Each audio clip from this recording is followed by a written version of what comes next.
El 1 de enero no siempre fue el primer día del año. Durante siglos, el año romano comenzaba en marzo. Tenía sentido. La primavera, el renacimiento, el inicio del ciclo agrícola.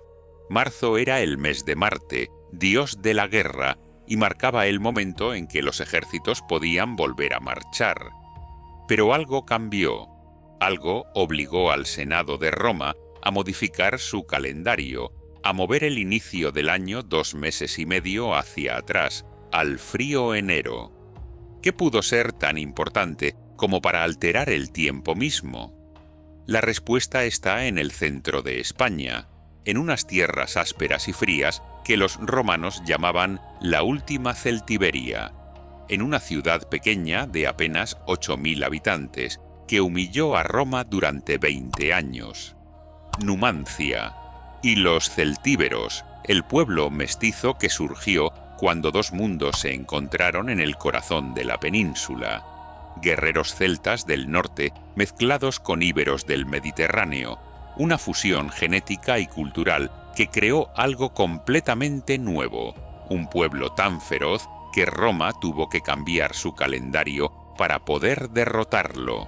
Bienvenido a Código Humano y bienvenido a la historia de los celtíberos, tus antepasados del centro de España, los que llevan en su ADN la marca de las estepas de Europa del Este, los que escribieron los textos más largos que conocemos en cualquier lengua celta antigua, los que obligaron a Roma a reescribir las reglas del tiempo. Pero antes de hablar de guerras y calendarios, necesito contarte cómo surgió este pueblo, porque los celtíberos no aparecieron de la nada, son el resultado de un encuentro que la genética moderna está empezando a descifrar. Imagina la península ibérica hace unos 4.000 años. En el este y el sur viven los pueblos que darán lugar a los íberos, agricultores con raíces neolíticas, herederos de los primeros que trajeron la agricultura desde Oriente Próximo. Tienen sus propias lenguas, sus propias costumbres, sus propias formas de entender el mundo. Y entonces llegan otros. Desde las estepas de Europa del Este, desde las tierras que hoy son Ucrania y el sur de Rusia, comienzan a descender grupos de pastores nómadas. Traen caballos, traen bronce, traen una lengua nueva, el indoeuropeo, la raíz de la que surgirán el latín, el griego, el celta, el germánico. Y traen algo más, una forma de organización social diferente, basada en élites guerreras y en el control del ganado, una forma que resulta tremendamente atractiva o tremendamente efectiva, porque en pocas generaciones estos recién llegados transforman completamente el panorama genético de Europa occidental. El estudio más importante sobre este tema se publicó en la revista Science en 2019. Fue coliderado por el Instituto de Biología Evolutiva de Barcelona, un centro conjunto del CSIC y la Universidad Pompeu Fabra, junto con la Universidad de Harvard. Analizaron el ADN de 271 individuos de la península ibérica a lo largo de 8.000 años de historia. Lo que encontraron fue revolucionario. La llegada de estos pastores de las estepas supuso el reemplazo de aproximadamente el 40% de la población local. Pero lo más llamativo fue lo que ocurrió con los linajes masculinos. Casi el 100% de los hombres que vivían en la península fueron genéticamente reemplazados. Lee eso otra vez. Casi todos los linajes paternos que existían antes de esta migración desaparecieron. Los que existen hoy, en ti, si eres español, vienen mayoritariamente de aquellos pastores esteparios. Carles Lalueza Fox, paleogenetista del CSIC y uno de los directores del estudio, lo explica así. Los linajes del cromosoma y presentes en la Iberia del Neolítico tardío fueron casi completamente sustituidos por un linaje de origen estepario, el R1b M269. Hoy, aproximadamente un 20% del ADN de los españoles proviene directamente de estos pastores. Pero aquí viene lo interesante para nuestra historia. El estudio encontró que los celtíberos tenían un componente de las estepas mayor que los íberos. Es decir, la diferencia entre celtíberos e íberos no era solo cultural o lingüística, era también genética. Los celtíberos llevaban más sangre de aquellos jinetes de las estepas. Esto tiene sentido cuando miras un mapa. Los celtíberos ocupaban el centro y el norte de la meseta, las tierras más cercanas a los Pirineos, por donde probablemente entraron muchas de las migraciones. Los íberos estaban más al este y al sur, en la costa mediterránea, donde la mezcla fue menor. Pero la Lueza-Fox añade algo importante. Hay una cierta disociación entre lengua y ancestralidad. Esto significa que podías hablar una lengua celta sin tener necesariamente más ADN estepario, o viceversa. La cultura y los genes no siempre van de la mano. Los celtíberos eran, por tanto, un pueblo mestizo en el sentido más literal, mezcla de aquellos agricultores neolíticos que llevaban milenios en la península, de los cazadores recoladores que estaban aquí desde la edad de hielo, y de los pastores de las estepas que trajeron el indoeuropeo. De esa mezcla surgió algo único, una cultura que no era ni puramente celta ni puramente íbera, una cultura que tomaba elementos de ambos mundos y creaba algo nuevo. Los griegos y romanos que escribieron sobre ellos captaron esta dualidad. De ahí el nombre, celtíberos, celtas e íberos a la vez. Un pueblo de frontera, de encuentro, de fusión. Pero ¿quiénes eran exactamente? ¿Dónde vivían? ¿Cómo se organizaban? Las fuentes clásicas mencionan varios pueblos dentro de la categoría de celtíberos. No eran una nación unificada, sino una confederación de tribus relacionadas pero distintas. Los más poderosos eran los arebacos, que controlaban el Alto Duero, la zona de las actuales provincias de Soria y Burgos. Sus ciudades principales eran Numancia, Uxama, Tiermes y Clunia. Eran guerreros formidables, y fue contra ellos contra quienes Roma libró sus batallas más duras. Al norte de los arebacos vivían los pelendones, un pueblo de montaña que adoraba especialmente al dios Belenos, del que probablemente deriva su propio nombre. Se les conocía como ganaderos y como fabricantes de excelentes armas. Más al sur y al este estaban los velos y los titos, pueblos que habitaban los valles del Jalón y el Giloca, en las actuales provincias de Zaragoza y Teruel.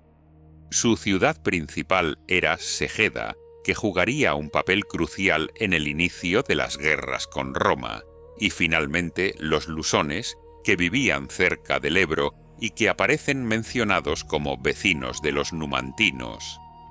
Todos estos pueblos compartían rasgos culturales comunes, una lengua emparentada, un sistema de escritura derivado del íbero, rituales funerarios basados en la cremación, una sociedad dominada por élites guerreras, una economía mixta de ganadería, agricultura y minería. Pero también tenían diferencias. Los arebacos del Alto Duero eran diferentes de los velos del Jalón. Los pelendones de las montañas tenían costumbres distintas de los lusones del Valle del Ebro. Eran un mosaico, no un bloque monolítico. Esta diversidad es importante porque nos recuerda que las etiquetas étnicas del pasado eran complejas. Celtíbero era un término que usaban los extranjeros, los griegos y romanos que escribían sobre ellos. No sabemos con certeza si los propios arebacos o pelendones se habrían identificado con ese nombre. Lo que sí sabemos es que cuando llegó la amenaza de Roma, fueron capaces de unirse. Las alianzas entre arebacos, velos y titos durante las guerras celtibéricas demuestran que había una conciencia de identidad común, al menos frente al enemigo exterior. Ahora quiero llevarte a un lugar específico, un lugar que cambió nuestra comprensión de los celtíberos para siempre, un lugar donde encontraron los textos más importantes jamás escritos en una lengua celta. Botorrita. Es un pueblo pequeño de la provincia de Zaragoza, a unos 20 kilómetros al sur de la capital. Hoy no tiene nada de especial, pero bajo su suelo yacen los restos de una ciudad que los romanos llamaban Contrevia Velaisca. Y en esa ciudad, a partir de 1970, empezaron a aparecer bronces, no bronces cualquiera, grandes placas de metal con inscripciones grabadas, textos extensos, complejos, llenos de nombres y fórmulas legales. El primero, encontrado en 1970, causó sensación entre los especialistas de todo el mundo. Era el texto más largo jamás descubierto en cualquier lengua celta continental, más largo que cualquier inscripción gala, más largo que cualquier texto lepóntico, una ventana directa a la lengua y la sociedad celtibérica. Hoy conocemos 4 bronces de Botorrita. 3 están escritos en celtíbero, usando una adaptación del alfabeto íbero. El 4 está en latín. Todos datan aproximadamente del siglo I a.C., los últimos años de independencia celtibérica antes de la romanización completa. El contenido de estos bronces es fascinante. El primero parece ser algún tipo de documento legal, quizás una ley o un decreto emitido por un senado local. Menciona territorios, límites, robledales sagrados. Nos habla de una sociedad organizada, con instituciones, con procedimientos formales. El tercero es una lista de casi 250 personas, con sus nombres, sus familias, sus patronímicos. Es como un censo antiguo, un registro de ciudadanos. Y lo más interesante es la diversidad de nombres que aparecen. Junto a nombres claramente celtíberos, hay otros de origen griego, como Antíocos o Diógenes, y otros latinos como Flaco o Marco. Esto nos dice algo importante. Contrevia Velaisca, en el siglo I a.C., era una ciudad multicultural. Celtíberos, griegos, romanos, quizás otros, vivían juntos, se registraban juntos, formaban parte de la misma comunidad cívica. El 4 bronce, escrito en latín, es un documento judicial del año 87 a.C. Recoge un pleito entre 2 ciudades, Salduie, la futura Zaragoza, entonces una ciudad íbera, y Alaún, la actual Alagón, entonces vascona, por la construcción de un canal de riego. Las 2 ciudades acordaron someter el caso al arbitraje de Contrevia Velaisca. Este documento es extraordinario porque nos muestra cómo funcionaba la justicia en la Hispania prerromana.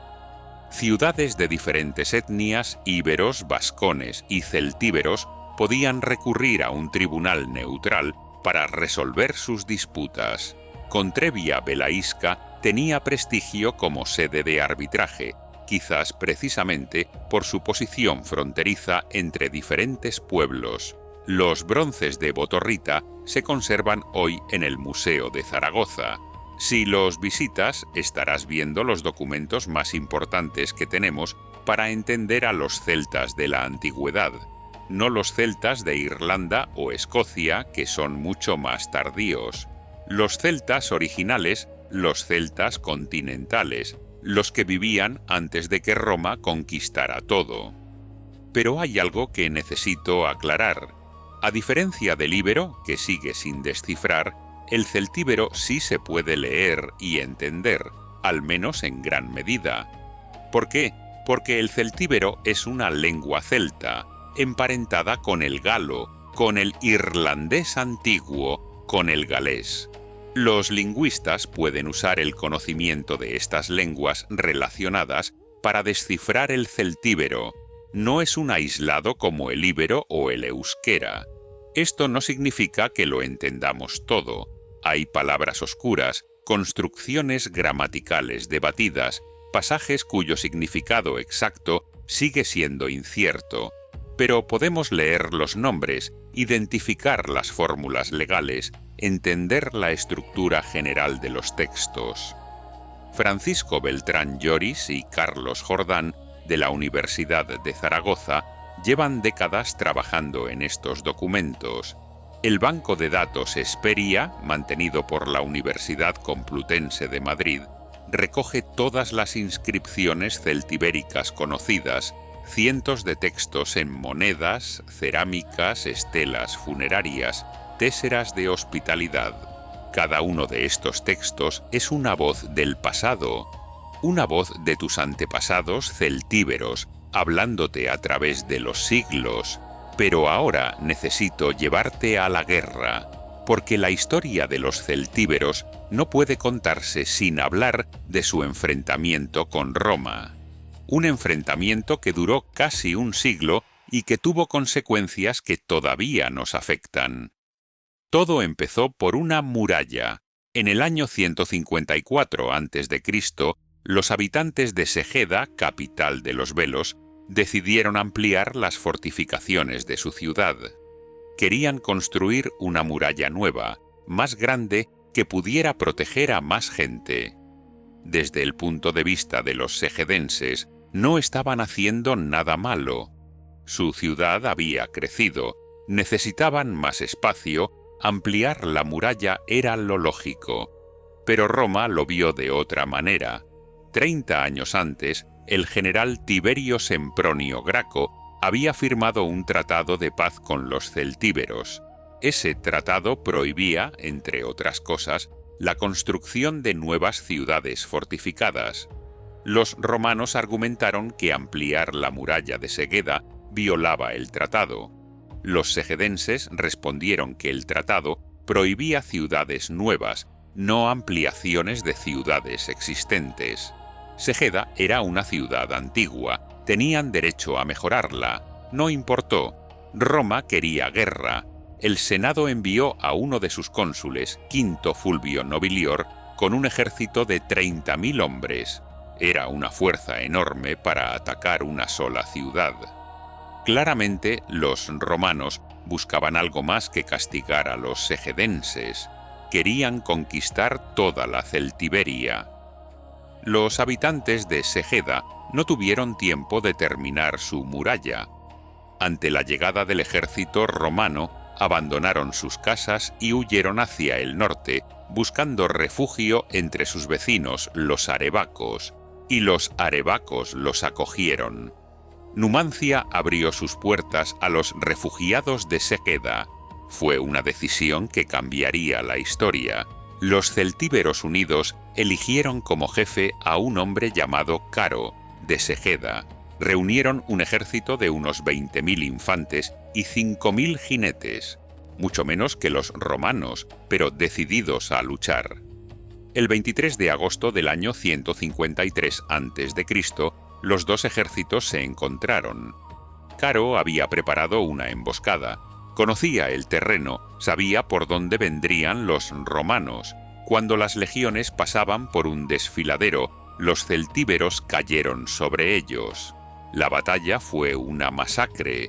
6.000 romanos murieron ese día. El propio cónsul Nobilior apenas escapó con vida.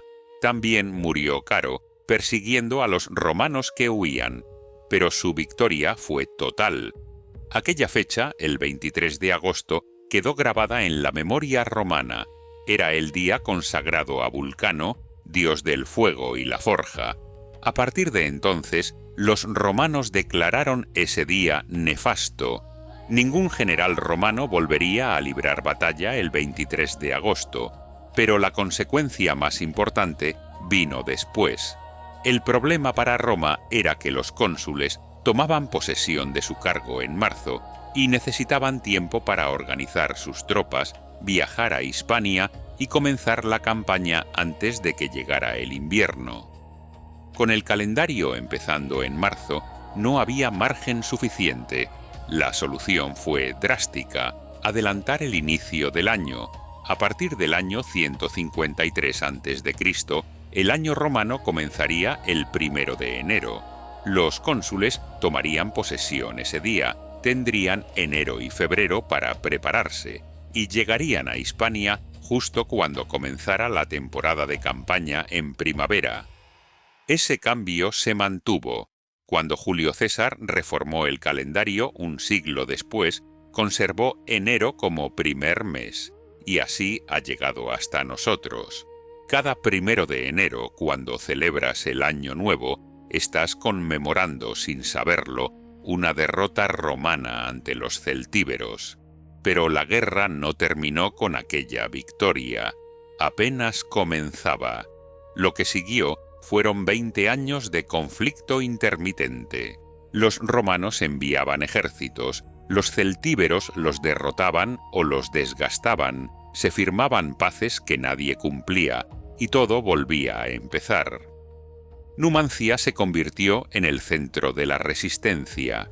Era una ciudad pequeña, de no más de 8.000 habitantes en sus mejores momentos. Ocupaba un cerro elevado en la confluencia de los ríos Duero y Merdancho, cerca de la actual ciudad de Soria. Sus defensas naturales la hacían casi inexpugnable. Año tras año, los generales romanos intentaban tomarla. Año tras año fracasaban. Las fuentes romanas están llenas de relatos de desastres, ejércitos emboscados, negociaciones humillantes, cónsules que volvían a Roma deshonrados. En el año 137, el general Cayo Hostilio Mancino fue rodeado por apenas 4.000 guerreros celtíberos y tuvo que rendirse con sus 20.000 soldados. El Senado, furioso, lo expulsó del ejército y lo envió de vuelta a Numancia, desnudo y encadenado, como ofrenda de disculpa. Los numantinos lo rechazaron, ni siquiera quisieron aceptar a aquel prisionero vergonzoso. Era una humillación sin precedentes para Roma. Una ciudad pequeña, en un rincón del mundo conocido, estaba desafiando a la mayor potencia del Mediterráneo.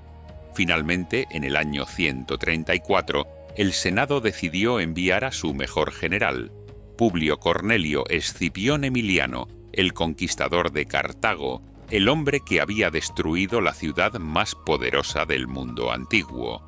Escipión llegó a Hispania con un ejército de 60.000 hombres, pero no tenía intención de luchar. Había estudiado la guerra celtibérica, sabía que los romanos perdían cuando luchaban en campo abierto contra los guerreros de la meseta. Su estrategia fue otra, el hambre. Escipión rodeó Numancia con un cerco de 9 kilómetros, 7 campamentos militares conectados por murallas, fosos y torres. Cortó el río Duero con estacas y cadenas para que nadie pudiera entrar ni salir por agua. Selló todas las rutas de escape y esperó. Los numantinos intentaron romper el cerco varias veces. Una noche, un guerrero llamado Retógenes logró escapar con un pequeño grupo de compañeros. Recorrió las ciudades arévacas pidiendo ayuda, pero nadie se atrevió a desafiar a Escipión. Retógenes volvió a Numancia para morir con los suyos. El asedio duró 15 meses. Las fuentes romanas describen escenas terribles. Los numantinos comiéndose los cueros de sus escudos, hirviendo las pieles y al final, según algunas versiones, devorando a sus propios muertos. En el verano del año 133, los supervivientes se rindieron, pero muchos prefirieron el suicidio antes que caer en manos romanas. Familias enteras se quitaron la vida, otros prendieron fuego a sus casas y murieron entre las llamas. Cuando Escipión entró en Numancia, encontró una ciudad fantasma. De los 8.000 habitantes que habían resistido al principio del asedio, quedaban unos pocos cientos de espectros hambrientos. El general los vendió como esclavos, arrasó la ciudad, repartió sus tierras entre los pueblos vecinos que no habían participado en la guerra. Volvió a Roma con el sobrenombre de numantino, añadido al de africano que ya tenía. Numancia había caído, pero su nombre se convirtió en símbolo. Desde entonces, Resistencia Numantina Significa luchar hasta el final, incluso cuando no hay esperanza. Es una expresión que usamos todavía hoy, 2000 años después. Pero la historia de los celtíberos no termina con Numancia, ni siquiera termina con la conquista romana, porque los celtíberos no desaparecieron.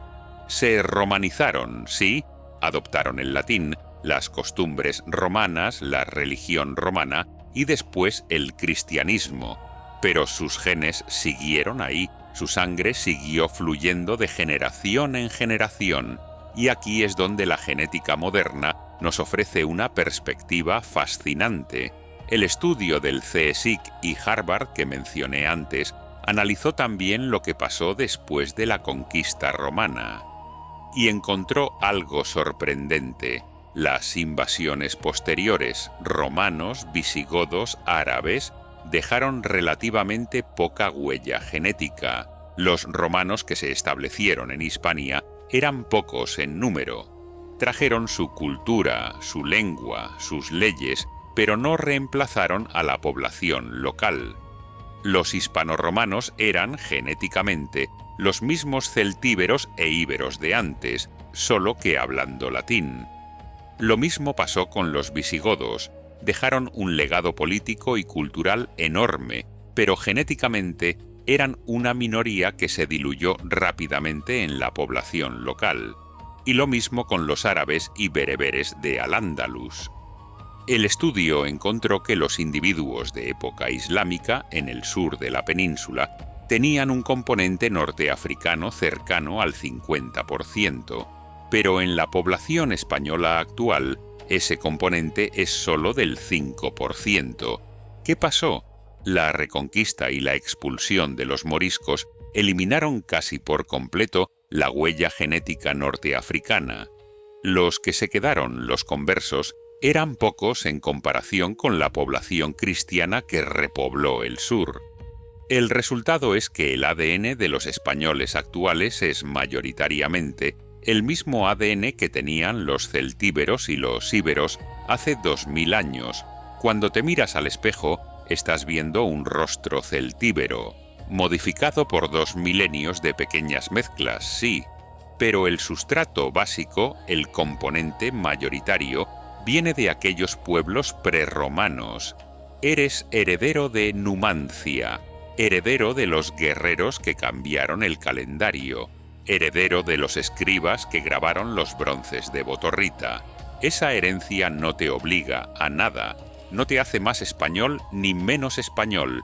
La identidad es cultura, elección, pertenencia, no solo genes, pero es bueno saber de dónde vienes. Es bueno conocer a tus antepasados, aunque sean antepasados remotos. Es bueno sentir esa conexión con el pasado. Y ahora quiero llevarte a un lugar donde puedes tocar ese pasado con tus propias manos. El Museo Numantino de Soria es uno de los museos arqueológicos más importantes de España. Fue inaugurado por el rey Alfonso XIII en 1919, después de décadas de excavaciones en Numancia y otros yacimientos celtibéricos de la zona.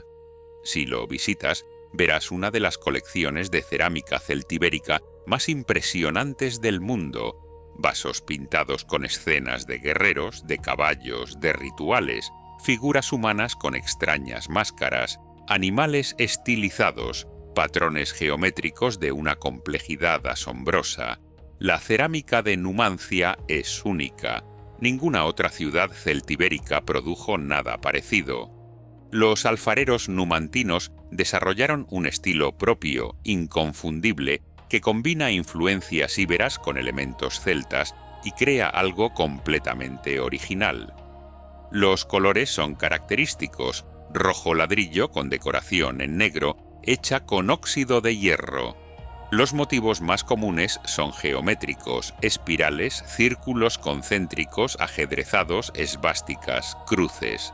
Pero también hay figuras: caballos, toros, pájaros, peces y humanos, muchos humanos, algunos con vestimentas elaboradas, otros con máscaras que sugieren rituales o ceremonias. El vaso de los guerreros es quizás la pieza más famosa. Muestra a dos guerreros celtíberos en combate, con sus escudos redondos, sus espadas, sus cascos. Es una imagen directa de cómo se veían a sí mismos los numantinos, como guerreros, como luchadores. Pero el museo tiene mucho más. Armas de hierro, incluidas las famosas falcatas, las espadas curvas que los romanos adoptaron después de sufrir sus efectos en batalla. Fíbulas de bronce, los broches que sujetaban los mantos, joyas, herramientas, monedas y objetos de la necrópolis, el cementerio que se descubrió hace relativamente poco. Las tumbas celtibéricas eran de cremación, se quemaba el cuerpo del difunto y se enterraban sus cenizas junto con objetos personales. Las tumbas de guerreros contenían armas, las de mujeres joyas y útiles de tejer, las de niños pequeños juguetes de cerámica. Cada tumba es una biografía en miniatura, una vida resumida en los objetos que alguien consideró dignos de acompañar al muerto en su viaje al más allá. Pero Soria no es el único lugar donde puedes encontrar rastros de los celtíberos. Numancia misma se puede visitar. El yacimiento arqueológico está a solo 7 kilómetros de la ciudad de Soria, en el Cerro de la Muela de Garray. Las excavaciones han sacado a la luz el trazado de dos ciudades superpuestas, la celtibérica, destruida por Escipión, y la romana, construida después sobre sus ruinas. Se han reconstruido algunas estructuras para ayudar a los visitantes a imaginar cómo era la ciudad. Una casa celtibérica con su hogar central, sus muros de adobe, su tejado de paja. Una casa romana con su estructura diferente, sus materiales más elaborados, tramos de muralla que muestran las técnicas de construcción. Caminar por las calles de Numancia es caminar por la historia. Pisas las mismas piedras que pisaron aquellos guerreros hace más de 2000 años. Miras el mismo paisaje que ellos miraban, las montañas del sistema ibérico al sur, el valle del Duero abriéndose hacia el oeste, la llanura infinita de Castilla. Y puedes imaginar el cerco de Escipión, los 7 campamentos rodeando la ciudad, las murallas y fosos que cortaban toda esperanza de escape, los meses de hambre, de desesperación, de resistencia inútil pero digna. Cerca de Numancia hay otros yacimientos importantes, Tiermes excavada en la roca viva, con casas trogloditas y un impresionante graderío tallado en la piedra. Ushama, donde se han encontrado importantes restos de la ciudad romana que sustituyó al asentamiento celtibérico. Clunia, que llegaría a ser capital de un convento jurídico romano, y en la provincia de Zaragoza, Contrevía Belaísca, el yacimiento de Botorrita, donde aparecieron los famosos bronces. Las excavaciones han revelado una ciudad próspera, con grandes almacenes que sugieren una economía desarrollada, un comercio activo. Todos estos lugares son ventanas al mundo celtibérico. Cada uno cuenta una parte de la historia. Juntos forman un mosaico que nos permite reconstruir cómo vivían nuestros antepasados. Pero hay algo más que necesito contarte, algo que conecta a los celtíberos con pueblos que quizás no esperarías. Los estudios genéticos han revelado que los españoles comparten un porcentaje muy alto de su ADN con los habitantes de las Islas Británicas. Dependiendo del estudio y de la región, se habla de un 70 a un 90% de coincidencia. Esto tiene sentido cuando miras la historia. Los celtas no eran solo un pueblo peninsular.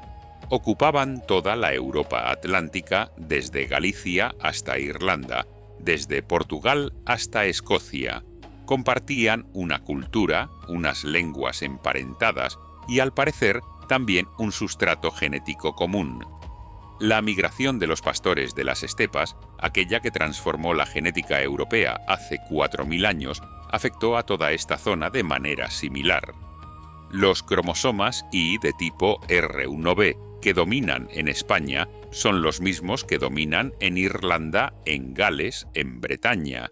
Esto significa que tienes primos lejanos al otro lado del mar, que los irlandeses que celebran su herencia celta están celebrando en cierto sentido lo mismo que podrías celebrar tú, que las tradiciones celtas de las Islas Británicas tienen un eco en las tierras de Numancia y Contreviabelaisca. No es casualidad que los topónimos celtas aparezcan por toda la Europa atlántica.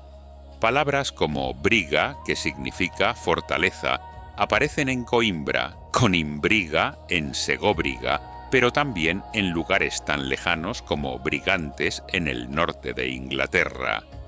Los celtíberos eran parte de un mundo más amplio, un mundo atlántico conectado por el mar y por lazos culturales que probablemente nunca llegaremos a entender del todo.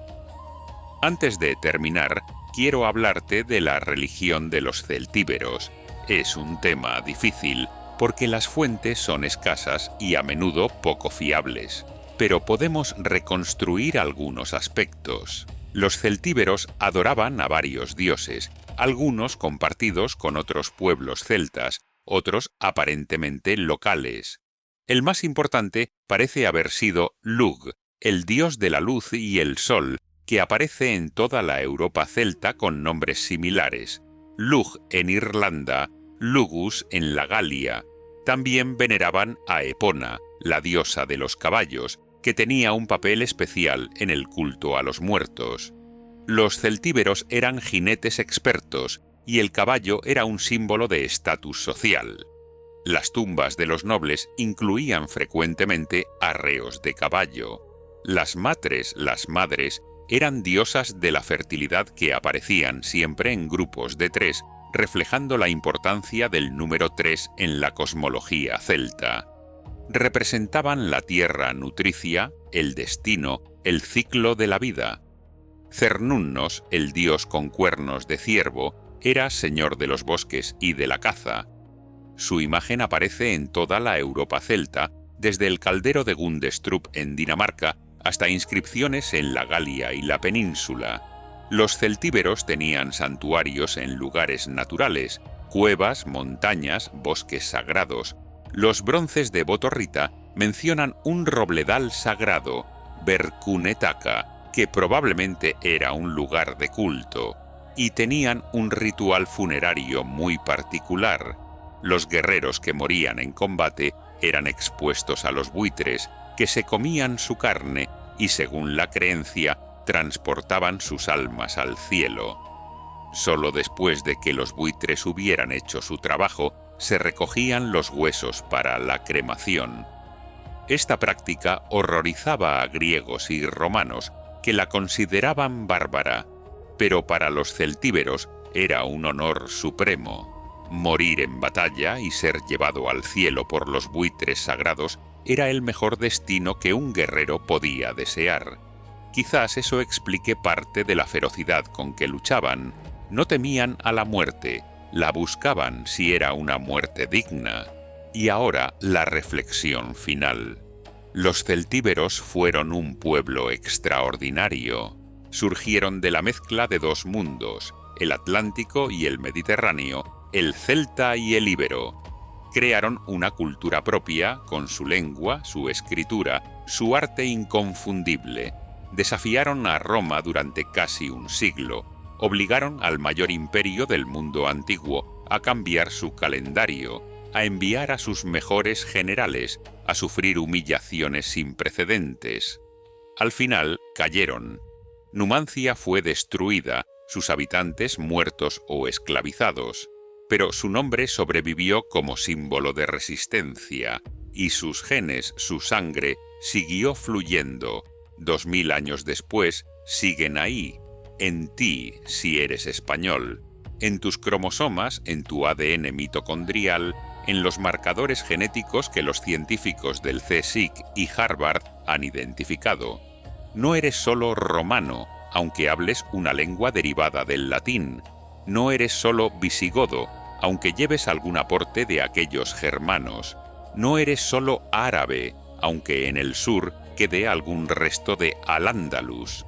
Eres mayoritariamente celtíbero, heredero de aquellos guerreros que adoraban a Lugh y exponían a sus muertos a los buitres, heredero de los escribas que grabaron los bronces de Botorrita, heredero de los alfareros que pintaban aquellas cerámicas únicas, heredero de Numancia. Esa herencia no define quién eres. La identidad se construye con cultura, con elecciones, con pertenencia.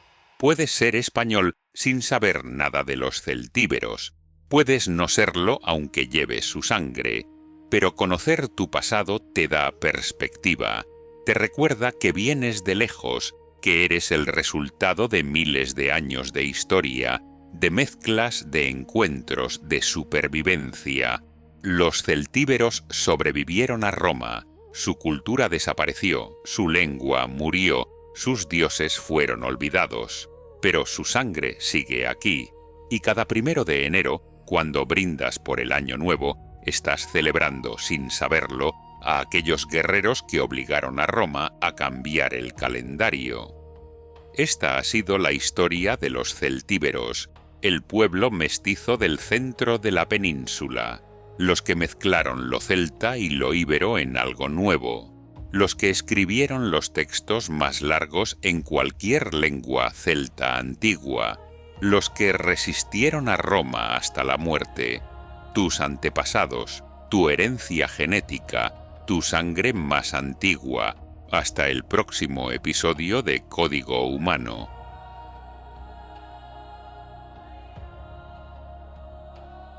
Fuentes e instituciones de investigación.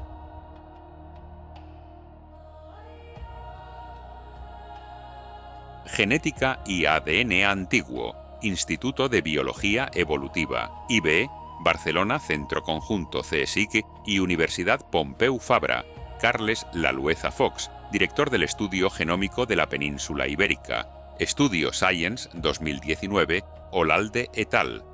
The Genomic History of the Iberian Peninsula over the past 8.000 years.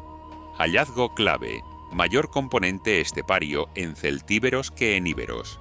Búsquedas, IBE Barcelona ADN celtíberos, Lalueza Fox Genética Península Ibérica. Universidad de Harvard, Escuela de Medicina David Reich, codirector del estudio Science 2019, análisis de 271 genomas antiguos de la península ibérica. Búsquedas Harvard Ancient DNA Iberia, David Reich Iberian Peninsula Genetics. Lengua y epigrafía celtibérica, Universidad de Zaragoza, Francisco Beltrán Lloris, estudios bronces de Botorrita, epigrafía celtibérica. Carlos Jordán, Lingüística celtibérica gramática, Publicaciones Celtibérico 2004, Estudios en Palaeo-Hispánica. Búsquedas, Bronces Botorrita Universidad Zaragoza, Francisco Beltrán Lloris Celtíbero. Banco de datos Hesperia, Universidad Complutense de Madrid, Base de datos de lenguas paleohispánicas, Catálogo completo de inscripciones celtibéricas. URL hesperiaucm.es, búsquedas, Hesperia UCM inscripciones celtibéricas. Revista Palaeo-Hispánica, publicación científica especializada en lenguas y culturas paleohispánicas. Artículos sobre celtíbero, escritura onomástica. Búsquedas, Palaeo-Hispánica Revista Celtíbero. Arqueología, Museo Numantino de Soria, colección más importante de cultura celtibérica, cerámica pintada de Numancia, armas, necrópolis. Director, Marian Arlegui Sánchez. Búsquedas, Museo Numantino Soria Colección, cerámica Numancia, yacimiento arqueológico de Numancia, Garray, Soria, declarado bien de interés cultural. Excavaciones desde 1906, Adolf Schulten. Investigador principal, Alfredo Jimeno Martínez. Búsquedas, Numancia Yacimiento Arqueológico, excavaciones Numancia Jimeno. Contrevia Belaísca, Botorrita, Zaragoza, ciudad celtibérica con archivo de bronces jurídicos. Museo de Zaragoza conserva los bronces originales. Búsquedas: Contrevia Velaísca Botorrita, Museo Zaragoza Bronces. Segeda, el pollo de Mara, Zaragoza, ciudad vela que desencadenó las guerras celtibéricas. Proyecto Segeda, Universidad de Zaragoza. Búsquedas: Segeda, Mara, Arqueología, ciudad celtíbera, Segeda. Tiermes, Montejo de Tiermes, Soria, ciudad rupestre celtíbero-romana. Museo monográfico en el yacimiento. Búsquedas: Tiermes, Yacimiento Soria, ciudad rupestre Tiermes. Publicaciones de referencia: Jimeno Martínez, Alfredo E. de Posne, 2005. Celtíberos, tras la estela de Numancia. Catálogo de exposición. Burillo Mozota, Francisco. Los celtíberos, etnias y estados. Editorial Crítica. Lorrio, Alberto J. Los celtíberos. Universidad Complutense, Universidad de Alicante. Quesada Sanz, Fernando, 2017. La Segunda Guerra Celtibérica. Desperta Ferro. Búsquedas: Bibliografía, Celtíberos, Arqueología, Guerras Celtibéricas Fuentes. Asociaciones y divulgación: Asociación Cultural Celtibérica Tierra Quemada, Recreación Histórica de las Guerras Numantinas, actividades en el yacimiento de Numancia. URL: numanciaonline.es. Búsquedas: Tierra Quemada, Numancia, Recreación Histórica. Celtiberia Histórica, portal de divulgación sobre cultura celtibérica. Información sobre yacimientos, museos, rutas. URL: celtiberiahistórica.es. Búsquedas: Celtiberia Histórica, portal turismo. Datos científicos clave. Genética: 20% del ADN español proviene de pastores esteparios, R1b M269. Reemplazo de casi 100% de linajes masculinos hace 4.500 años. Mayor componente estepario en celtíberos que en íberos. Continuidad genética prerromana en población española actual. Cronología: Guerras celtibéricas, 179 a.C., Paz de Graco, 154 a.C., Segeda construye muralla, Roma declara guerra, 153 a.C., Victoria de Caro, cambio del calendario romano, 143-133 a.C., Bellum Numantinum, 133 a.C., caída de Numancia bajo Escipión, Emiliano Bronces de Botorrita, Botorrita I, 1970, texto legal más largo en celta continental, Botorrita II, 1979, sentencia judicial en latín, año 87 a.C., Botorrita III, 1992, lista de 254 personas, Botorrita IV, 1994, fragmento celtibérico,